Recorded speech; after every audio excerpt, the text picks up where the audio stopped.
मैं तो 11th 9th 10th से ही ऑनलाइन फील्ड के अंदर घुस गया था, क्योंकि जॉब मेरा वैसे भी नहीं था कि जॉब वगैरह करना है, स्टार्टिंग से ही नहीं था। और अभी मैं अर्निंग भी कर रहा हूँ, लगभग 1-2 लाख रुपए अप्रॉक्सीमेटली मंथली बन जाते हैं। ऐसा क्या कर रहे हो? सर डिजिटल मार्केटिंग कर रहा हूँ मैं। मुझे भी साथ लगा लो। कोई असिस्टेंट चाहिए आपको? मैं सोचता हूँ सर, कुछ ना कुछ आज के डेट में बहुत सारे ऐसे डोमेन्स हैं जिसके माध्यम से आराम से आप चाहो तो 1-2 लाख रुपए आराम से कमा सकते हो, लेकिन उसकी तरफ सर कोई ध्यान ही नहीं देता। उसकी तरफ सब सोचते हैं फ्रॉड है, स्कैम है वगैरह वगैरह, ठीक है, लेकिन उसकी तरफ ध्यान दोगे तो जॉब से ज़्यादा वहाँ पे अपॉर्चुनिटी है। तो बेसिकली आज मैं चाहता हूँ आप इस टॉपिक के ऊपर बात करें कि बहुत सारे ऐसे प्लेटफॉर्म जो लोग सीख करके कर सकते हैं। कोई भी आपके पास स्किल है उसको प्रमोट करके आप पैसा कमा सकते हो, तो क्यों लोग इतने सारे जॉब के पीछे पड़े हुए हैं? मेरी चीज़ समझ में नहीं आता, क्यों एग्जामिनेशन की तैयारी कर रहे हैं? आप में से कितने हैं जो अभी किसी न किसी एंट्रेंस की तैयारी कर रहे हैं? ऑलमोस्ट सब लोग आप किसी न किसी एंट्रेंस की तैयारी कर रहे हो। अब मेरा आप लोगों से क्वेश्चन है, इनका ये कहना है कि मार्केट में इतनी सारी अपॉर्चुनिटीज हैं, तो फिर आप एक इतने कॉम्पिटिटिव वर्ल्ड में क्यों एंटर कर रहे हो, जहां पर के पहले तो एंट्रेंस को क्रैक करना इज नेक्स्ट टू इम्पॉसिबल, उसके बाद में अच्छी जगह पर जॉब मिलना इज नेक्स्ट टू इम्पॉसिबल, उसके बाद में उस जॉब को रिटेन करना भी आने वाले टाइम में और मुश्किल होने वाला है। Why are you doing that? I am just curious to know. कोई है आप में से जो बोलना चाहेगा, जवाब देना चाहेगा? रिस्क नहीं होता बिल्कुल, मुझे ऐसा लगता है। तो रिस्क जहाँ पे आ जाता है ना, तो वो चीज़ उसमें भी काफ़ी वो हट जाता है। और अगर जिस चीज़ में रिस्क ना हो उसमें सब सपोर्ट करते हैं, फिर हम सोचते हैं सब सपोर्ट ही करें तो ठीक ही होगा, इस यहाँ पे जा रहे हैं तो हम। इन्होंने कहा कि हम एंट्रेंस के लिए इसलिए जाते हैं क्योंकि वहां पर उस पाथ पर कोई रिस्क नहीं होता है। क्या ये सच है, झूठ है? कितने एग्री करते हैं इनकी बात से? तो जब रिस्क है, और बहुत रिस्क है, क्योंकि लाखों बच्चे अप्लाई करते हैं, उसमें से कुछ का होता है, ये बात हमको पता है, तो फिर क्यों इस पाथ को आप चुनते हो? जब यहां पे रिस्क भी है और कोई श्योरिटी भी नहीं है, तो क्यों इस पाथ को चुनते हो? क्यों कुछ और एक्सप्लोर नहीं करते हो? सर पैसे की बात करेंगे, रिस्क की बात करेंगे, तो जितना बिजनेस नॉर्मली स्टार्ट किया था उससे कई गुना ज्यादा पढ़ाई में लग जाता है। कितना लग जाता होगा? आप में से कोई बताएगा जो लोग एंट्रेंस की तैयारी कर रहे हैं, नियर अबाउट कितना पैसा लग जाता है? कोचिंग की फीस 6-7 लाख होती है सर। कोचिंग की फीस 6-7 लाख होती है? जी सर, फिर जी में सर 6-7 ले लेते हैं। नहीं नहीं, 6-7 लाख थोड़ी होती है। Yes sir. मुझे आइडिया नहीं है, मैं सीरियसली पूछ रहा हूँ। मतलब एवरेज फीस क्या होती है कोचिंग की एक साल की? 2 से 3 लाख सर। 2 से 3 लाख रुपए साल की, तो मतलब 2 साल की हो गई 5 से 6 लाख रुपए। तो 6 लाख लगाने के बाद में होने की क्या पॉसिबिलिटी है और नहीं होने की क्या पॉसिबिलिटी है? 99% है कि तो नहीं होगा सर। 99% है कि नहीं होगा? Yes sir. तो रिस्क तो बहुत ज्यादा है यहां पर बॉस, ये तो बहुत ज्यादा है। सब एग्री कर रहे हैं इनसे कि 99% है? या अगर ऑप्टिमिस्टिकली भी देखा जाए तो 90% है कि नहीं होगा, 10% है कि हो जाएगा। अगर हम सिर्फ उन्हीं की बात करें जो बच्चे सीरियस हैं, क्योंकि जरूरी नहीं है हर बच्चा जो कोचिंग ले रहा है वो सीरियस भी हो पढ़ाई को लेकर के। तो मैं कह रहा हूं वो बच्चे जो ब्रिलियंट हैं, एफर्ट भी पूरा कर रहे हैं और डिजर्व भी करते हैं, तब भी जो पॉसिबिलिटी है आपके सिलेक्शन होने की अच्छी जगह पर, वो 10% है। 90% है कि नहीं होगा? Yes, sir, और जब नहीं होगा तो क्या होगा? What is your backup plan? Private college sir. तो वहां भी पैसा लगेगा या वहां पे फ्री में पढ़ाई है? पैसा लगेगा। कितना पैसा लगता है? 4 साल का नियर अबाउट कितना पैसा लग जाता है? 20 लाख रुपए। अच्छा, मेडिकल का तो 80-90 लाख है, बट अगर इंजीनियरिंग की भी बात करी जाए तो 20 लाख रुपए तो मान के ही चलो। तो नियर अबाउट आपने 20-25 लाख रुपए तो लगा दिया अपने घर वालों का। एंड आई एम अज्यूमिंग कि आप कोई बहुत अमीर बैकग्राउंड से नहीं हो, मेजॉरिटी ऑफ यू। आप में से कितने हैं जो मिडिल क्लास से हैं? हाथ ऊपर करिए। मेरा मिडिल क्लास वाला सेशन देखा है आप लोगों ने? यस सर, देखा है। अगर वो देखा होता तो अभी हाथ ऊपर नहीं करते। मिडिल क्लास मतलब अगर मैं सिंपल वे में पूछूं तो आप में से कितने हैं जिनकी जो हाउस होल्ड इनकम है वो साल की 12 लाख से ज्यादा है? अब हाथ ऊपर करो। इसको मैं दूसरी तरीके से पूछता हूं, आप में से कितने हैं जिनके घर वालों के पास में 20-30 लाख रुपए स्पेयर है, मतलब अकाउंट में पड़ा हुआ है, अगर वो चला भी जाए तो कोई फर्क नहीं पड़ता है? हाथ ऊपर करो। इसका मतलब आपको या तो लोन लेना पड़ेगा या फिर आपके घर वालों को लोन लेना पड़ेगा। ऐसे बहुत सारी रिसर्चेस हुई हैं जहां पे ये निकल करके आया है कि 50 से 60% जो इंजीनियरिंग कॉलेजेस से इंजीनियर्स निकलते हैं, दे आर अनएम्प्लॉयबल। मतलब उनकी इतनी स्किल ही नहीं होती कि उनको एम्प्लॉय किया जा सके, यानी कि उनको वो काम मिल ही नहीं सकता जिस फील्ड से उन्होंने पढ़ाई करी है। या तो उनको अपनी फील्ड चेंज करनी पड़ेगी या अपने आप को डाउनग्रेड करना पड़ेगा।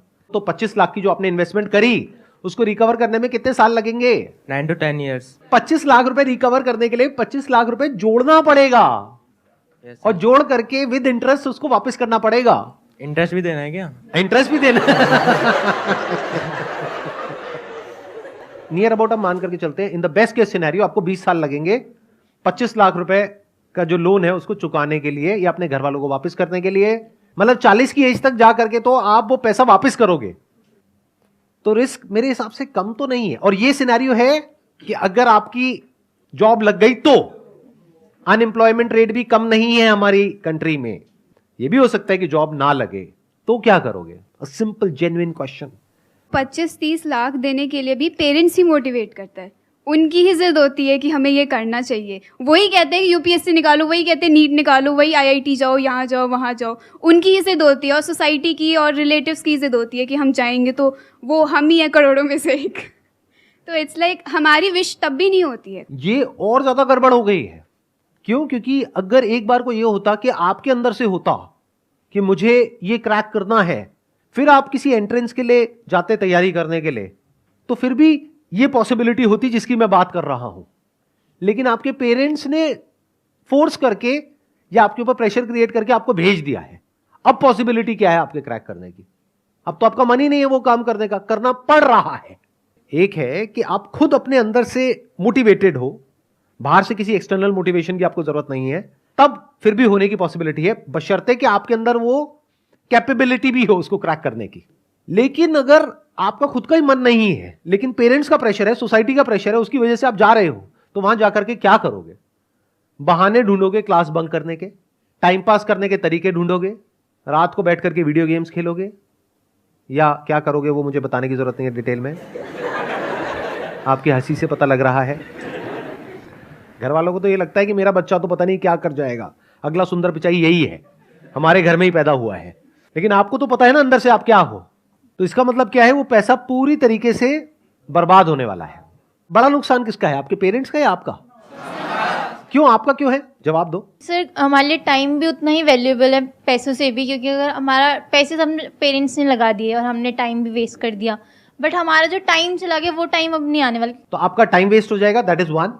2, फिर एक ऐसा टाइम आ जाएगा जब जा करके आपको कोई भी जॉब होगी, कैसी भी जॉब होगी, लेनी पड़ जाएगी, करनी पड़ेगी। इतना प्रेशर आ जाएगा पीछे से। तो नुकसान अल्टीमेटली किसका हुआ पूरी लाइफ के लिए? हमारा ही होगा। आपके पेरेंट्स का तो पैसों का नुकसान हुआ, आपकी तो लाइफ ही खराब हो गई। यस। तो अब बताओ इस प्रॉब्लम का सोल्यूशन क्या है? लगाओ दिमाग। और अभी तो मैंने एआई के बारे में तो बात ही नहीं करी है कि एआई का एजुकेशन के ऊपर क्या असर आने वाला है और जॉब मार्केट पे क्या असर आने वाला है, उसके बारे में तो मैंने बात ही नहीं करी है।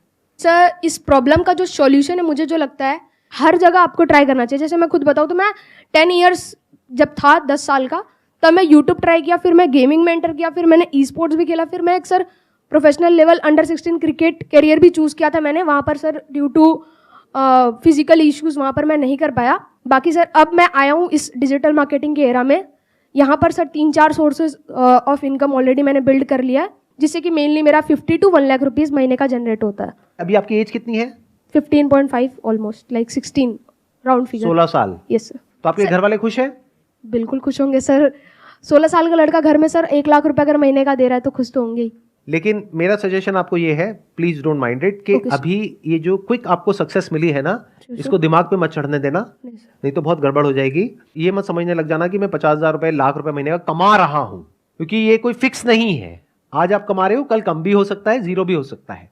तो always keep your feet on ground and be prepared for all kinds of situations. जो आप कर रहे हो वो सही है। सर एक छोटी सी प्रॉब्लम है, जैसे कि अभी मैंने टारगेट लिया कि मुझे मंथली का 1 लाख करना है, तो वो मैंने 1 बार 2 बार टारगेट को अचीव कर लिया। बट सर जब मैं नेक्स्ट अब टारगेट को अपना बड़ा करता हूँ, जब उसको इंक्रीज करता हूँ थोड़ा सा, तो सर वो कंफर्ट जोन वाली फीलिंग आने लगती है। मन में ये होता है कि अरे पहले भी तो किया है, अब भी कर लेंगे। तो उस चीज को मैं कैसे टैकल कर सकता हूँ सर? आप कुछ ज्यादा ही अलग लेवल का क्वेश्चन पूछ रहे हो, यहाँ पे बाकी लोग उल्टी कर देंगे, उनके मुंह से झाग निकलने लग जाएगा। क्या बोल रहे हो आप?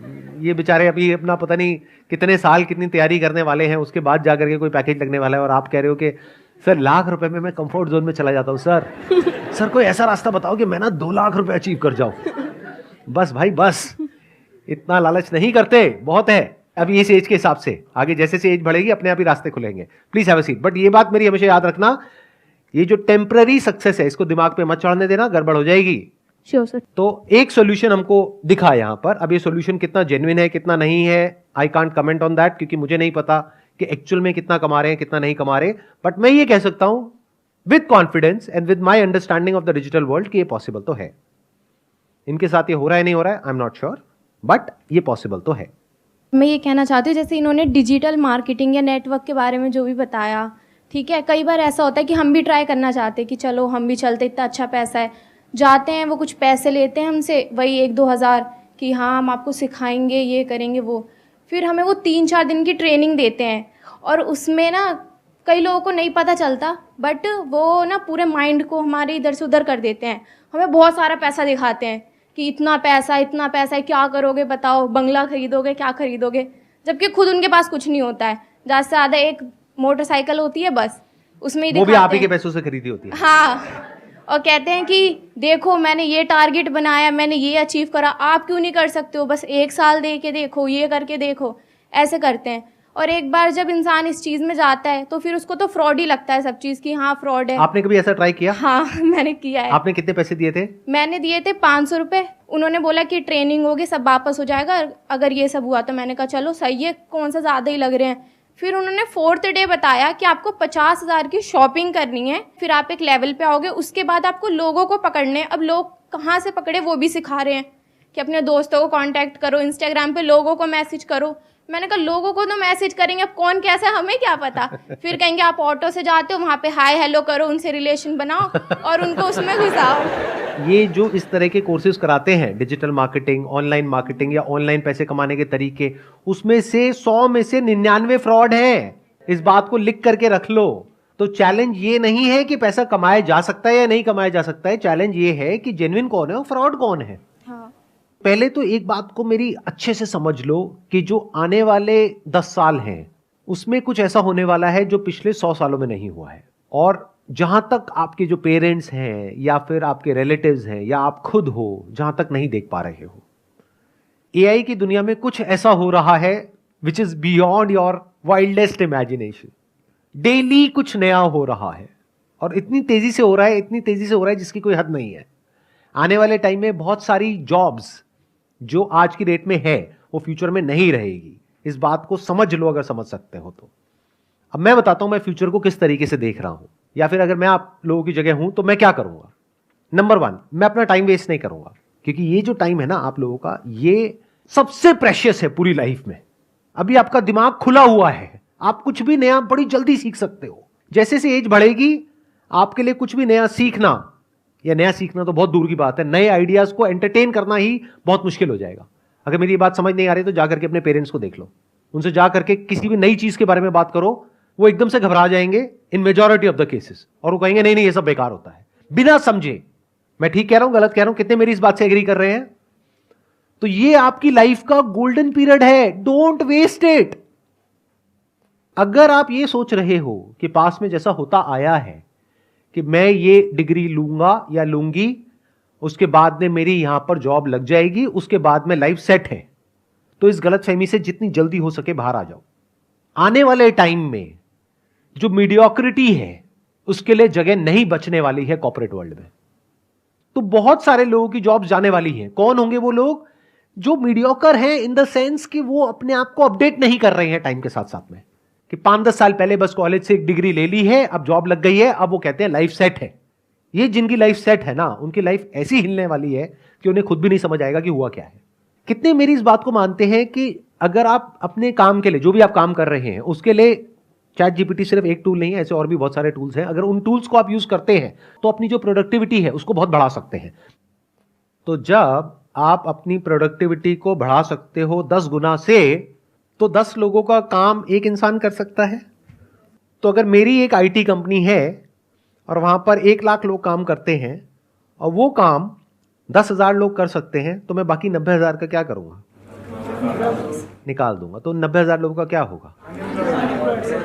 या तो अपनी स्किल्स को उनको अपग्रेड करना पड़ेगा या अपनी लाइन को चेंज करना पड़ेगा। मैं कह रहा हूं, देखो मेरी इस बात को ना गांठ बांध लो, आने वाले टाइम में मीडियोक्रिटी नहीं चलने वाली है, मशीन्स का जमाना आने वाला है, और जिसको मशीन्स को यूज करना आता होगा उसका जो आउटपुट है वो और लोगों के कंपैरिजन में बहुत ज्यादा होगा, और वो इंसान कंपनीज के लिए, कॉर्पोरेट्स के लिए बहुत वैल्यूएबल होगा। अगर आप जॉब करते हैं तो, अगर बिजनेस करते हैं तब भी अगर आपको मशीन्स को यूज करना आता है तो आपके पास में एक एज होगा in comparison to your competitors. तो आप इसको अवॉइड नहीं कर सकते। इससे भाग नहीं सकते, ये तो सीखना ही पड़ेगा। तो अगर मैं आपकी जगह होऊंगा तो मैं क्या करूंगा, अपना टाइम वेस्ट नहीं करूंगा, नंबर 1। नंबर 2, अपने टाइम को कहां यूटिलाइज करूंगा, जो भी कुछ नया हो रहा है एआई की दुनिया में, वो सब कुछ सीखने के लिए वहां पर अपने आप को बिल्कुल अपडेटेड रखूंगा। डेली कुछ नया आ रहा है, नए नए अपडेट्स आ रहे हैं एग्जिस्टिंग जो एआई एप्लीकेशंस है उनमें, और डेली नई नई एप्स आ रही हैं। तो you need to be updated. आपको ऐसा बनना पड़ेगा कि अगर कोई भी नई टेक्नोलॉजी आ रही है, कुछ भी नया डिसरप्शन आ रहा है मार्केट के अंदर, आप फटाफट से उसको सीख जाओ और फटाफट से अपने आप को अडेप्ट कर लो उसके अकॉर्डिंग। जरूरत पड़े तो जब इंडस्ट्री पूरी की पूरी चेंज होगी तो आप अपने आप को बदल दो। अगर ये कर सकते हो, यानी कि अगर आप इन टूल्स को यूज करना जानते हो तो आप सर्वाइव करोगे फ्यूचर में। अगर नहीं जानते हो तो दिक्कत आने वाली है। तो अपनी जो स्पीड है सीखने की कि इस दुनिया में क्या क्या नया हो रहा है, दुनिया किस डायरेक्शन में जा रही है, वो सीखो। टाइम वेस्ट मत करो फालतू का कंटेंट देखने में, इधर उधर टाइम पास करने में। आप में से कोई ऐसा है जो ये बता सके टॉप 10 एआई टूल्स के नाम? कोई है जो बता सकता है? You have no idea, no clue. तो ये आइदर और के चक्कर से बाहर निकल आओ कि सर हम पढ़ाई करें या बिजनेस करें। दोनों करना पड़ेगा। पढ़ाई इसलिए करनी पड़ेगी ताकि एक बेसिक क्वालिफिकेशन हो, तो आपके पास में एज आ जाएगा। कल को जॉब मार्केट में जाओगे तो एटलीस्ट कुछ तो हो दिखाने के लिए, अगर आपको जॉब ही करनी है तो। लेकिन साथ साथ में बिजनेस इसलिए करना पड़ेगा क्योंकि बिजनेस का मतलब क्या होता है, कुछ क्रिएट करना। तो यू नीड टू अंडरस्टैंड कि अगर आपके पास में कुछ भी नहीं है, यानी पैसा नहीं है, रिसोर्सेज नहीं है, कुछ नहीं है, और आपको बोल दिया जाए सर्वाइव करो, क्या कर सकते हो सर्वाइव? अगर कर सकते हो तो कह सकते हैं कि हां, अब आप अंदर से एक एंटरप्रेन्योर हो। अब चाहे जॉब करो चाहे बिजनेस करो, उससे फर्क नहीं पड़ता है, आप एक क्रिएटर हो। And when I am talking about creator, I am not talking about YouTube creators, I am saying someone who can solve a problem और make lives better of other people in some way, जिसके लिए वो लोग पैसा देने को तैयार हो जाए, उसको एक क्रिएटर बोलते हैं। फॉर एग्जाम्पल, अगर मैं अभी आपकी एज में हूं, यानी मेरी एज है मान लो 18 साल, अब मेरे आगे एक चैलेंज है, मैं क्या करूं? जॉब की भी तैयारी करनी है, तो क्या उसको छोड़ दूं? अब वो मेरी अपनी कॉल है कि मैं छोड़ूंगा या करूंगा, बट मैं आपको रिकमेंड नहीं कर रहा छोड़ने के लिए, नंबर 1। बट एक बात पक्की है कि मैं साथ साथ में कुछ ना कुछ तो और करूंगा। ऐसा नहीं कि पूरी तरह से उस पर डिपेंड हो गया। जो एजुकेशन की पूरी जो डेफिनेशन है वो चेंज होने वाली आने वाले टाइम में। एजुकेशन मतलब क्या कि कुछ आपने सीख लिया है, अपने माइंड के अंदर भर दिया है और कुछ कर रहे हो। आने वाले टाइम में वो सब कुछ ऑटोमेटिकली हो सकता है। तो ये एक बहुत बड़ा क्वेश्चन मार्क है कि कौन वो लोग होंगे जो बचेंगे आने वाले टाइम में और कौन वो लोग हैं जो नहीं बचेंगे। If you can connect the dots, यानी अलग अलग चीजों को देख करके आप किसी तरीके से कुछ ऐसा क्रिएट कर सकते हो जहां से आप पैसा कमा सकते हो और सरवाइव कर सकते हो फाइनेंशियली, इंडिपेंडेंटली, अपने बेस पर, तो फ्यूचर आपके लिए है। लेकिन अगर आप कहते हो कि मैं तो सिर्फ इस डिग्री के बेस पे सरवाइव कर सकता हूं, तो आने वाले टाइम में उस डिग्री की इतनी वैल्यू नहीं रह जाएगी। इस स्किल की वैल्यू होगी जिसकी मैं बात कर रहा हूं, यानी कि कुछ अलग अलग हो, उसको जोड़ दिया जाए और कुछ ऐसा क्रिएट कर दिया जाए कि जहां से पैसा कमाया जा सके। फॉर एग्जाम्पल, आज हर दूसरा इंसान यूट्यूबर बनने के बारे में सोच रहा है। तो यूट्यूब में जो सबसे हाई पेइंग जो सेक्टर है वो है BFSI सेक्टर, यानी banking, finance, securities and insurance. तो मैं क्या करूंगा, मैं ऐसे टूल्स ढूंढूंगा जहां पर मैं ऑटोमेटिकली कुछ सेकंड्स के अंदर अंदर कुछ वीडियोस बना सकूं। और पहले मैं यूट्यूब पे जाकर के देखूंगा कि कौन सी ऐसी वीडियोस हैं जिसके ऊपर बहुत व्यूज आ रहे हैं या जिसकी सर्च वॉल्यूम बहुत ज्यादा है, गूगल पे और यूट्यूब पे। क्योंकि अगर गूगल पे ज्यादा है तो देयर इज अ पॉसिबिलिटी कि यूट्यूब पे भी ज्यादा होगी। अब मेरी इस थॉट प्रोसेस को समझना, आइडिया को मत पकड़ना, गड़बड़ हो जाएगी। आइडिया को पकड़ोगे फिर वही बंद दिमाग की तरह कॉपी करने लग जाओगे। लेकिन अगर थॉट प्रोसेस को समझोगे तो कुछ भी कर जाओगे। एक प्रैक्टिकल एग्जांपल दूं, एक वेबसाइट है by the name of pictory.ai, जहां पे आप टेक्स्ट इनपुट करोगे और वो उसको वीडियोस में कन्वर्ट कर देगा कुछ सेकंड्स के अंदर अंदर। ये काम करने में यूजुअली 2 से 4 दिन लगते हैं। तो क्या यहां से आपके दिमाग में कुछ आ रहा है या नहीं आ रहा है? अगर आ रहा है तो कह सकते हैं कि आप एक प्रॉब्लम सॉल्वर हो, आप एक क्रिएटर हो, आप क्रिएटिव हो। तो एक दिन में कितनी वीडियोस बन सकती हैं? बहुत सारी। लेकिन वीडियोस बनाने से पहले मुझे यह समझना होगा कौन सी वीडियोस ऐसी हैं जिसके वायरल होने के चांसेस हैं। तो पहले मैं ये स्टडी करूंगा लोग सर्च क्या कर रहे हैं गूगल पे और यूट्यूब पे। फिर वो स्टडी करके, for example if people are searching for what is a mutual fund, तो क्या हो अगर इस तरह की मैं वीडियोस जनरेट करूं थ्रू एआई, अब मुझे उसके लिए कंटेंट चाहिएगा। कंटेंट राइटिंग स्किल्स मेरी इतनी अच्छी नहीं है, मेरी इंग्लिश इतनी अच्छी नहीं है। मान लो मैं हिंदी मीडियम स्कूल से पढ़ा हूं, मैं क्या करूंगा, चैट जीपीटी पे जा करके लिख दूंगा what is a mutual fund, what are the benefits of investing in a mutual fund. तो चैट जीपीटी पूरा का पूरा मेरे को टेक्स्ट दे देगा। उस टेक्स्ट को मैं रन करूंगा पायरेसी के लिए कि कहीं किसी तरीके से किसी के राइट्स वॉयलेट तो नहीं हो रहे हैं। ऐसी भी कुछ वेबसाइट्स हैं। तो जब मैंने चेक कर लिया और मुझे ये श्योरिटी आ गई कि किसी के राइट्स वॉयलेट नहीं हो रहे हैं, उस टेक्स्ट को ले जा करके मैं एंटर करूंगा पिक्टोरी में, वो एक पूरी की पूरी वीडियो जनरेट कर देगा कुछ सेकंड्स के अंदर, जिसको मैं यूट्यूब पे अपलोड कर सकता हूं। लेकिन यूट्यूब अब क्या कर रहा है वो भी मैंने पढ़ा कि वो जो एआई वॉइसेस हैं, जैसे ही यूट्यूब पकड़ लेता है कि इसमें एआई की वॉइस है, तो यूट्यूब का एल्गोरिथम उसको या तो ब्लॉक कर देता है या इतना तेजी से प्रमोट नहीं करता है। तो मुझे इस प्रॉब्लम का भी सोल्यूशन निकालना है। तो मैं क्या करूंगा, यूट्यूब म्यूजिक लाइब्रेरी में जा करके जो यूट्यूब का कॉपीराइट फ्री म्यूजिक है वो निकाल करके उसके बैकग्राउंड में उसको लगा दूंगा। तो मैंने क्या किया, अलग अलग जगह से अलग अलग टूल्स को यूज करके कुछ ऐसा क्रिएट कर दिया जो बहुत ही कमाल का है और जिसकी मार्केट में नीड है। अब अगर मैं खुद बैठ करके वीडियोस बनाऊं तो पहले तो मुझे वो स्किल्स एक्वायर करने में कई महीने लगेंगे, कई साल लगेंगे। उसके बाद एक एक वीडियो को बना के डालने में 2-4 दिन, 5 दिन, 10 दिन लग जाएंगे। अब यहां पर एक दिन में मैं 10 वीडियोस जनरेट कर सकता हूं, यानी यूट्यूब पर मैं 10 अलग अलग चैनल्स ओपन कर सकता हूं। और अगर मैं कंसिस्टेंटली इस काम को पार्ट टाइम बेसिस पे करता हूं अगले 1 साल तक, ये नहीं कि 2-4-5 दिन किया, 10 दिन किया, रिजल्ट नहीं आया तो उसको छोड़ दिया। पढ़ाई लिखाई में ऐसे करते हो क्या कि कहीं गए किसी कॉलेज में, 2-4 दिन कुछ समझ नहीं आया, बेकार है, छोड़ दो, ऐसे नहीं करते ना। 4 साल पता है ना कि वहां पे लगाना है, तो इस काम में भी टाइम लगाना पड़ेगा। तो 1 साल तक अगर मैं डेली एक एक वीडियो अपलोड करता हूं अपने 10 चैनल्स पे, तो 1 साल में मैंने कितनी वीडियोस अपलोड कर दी, 365 इंटू 10, यानी कि 3650 वीडियोस। उसको करने में टाइम कितना लगा, मैक्सिमम 1 से 2 घंटा डेली। इतना तो आप टाइम कहां खराब कर देते हो आपको खुद भी पता नहीं होगा। बट इस पूरी प्रोसेस में क्या होगा, या तो सक्सेस मिलेगी या नहीं मिलेगी। मिल गई तो बहुत बढ़िया है, तो ज्यादा खुश नहीं होना है, एक्साइटेड नहीं होना है कि अब मैं महीने का 50,000 कमा रहा हूं, लाख रुपए कमा रहा हूं। क्योंकि ये भी हो सकता है कल को यूट्यूब एक नई पॉलिसी ले आए और कहे कि ये जो एआई जनरेटेड वीडियोस है इसको हम डीमोनेटाइज कर देंगे, तो कहां गया आपका वो लाख रुपए महीना, गायब हो गया ना। तो एक्साइटेड नहीं होना, उस पैसे को जोड़ना है और उसको यूज करना है और मल्टीपल इनकम स्ट्रीम्स बिल्ड करने के लिए। ये आपका स्टार्टिंग पॉइंट है लेकिन एंड पॉइंट नहीं है।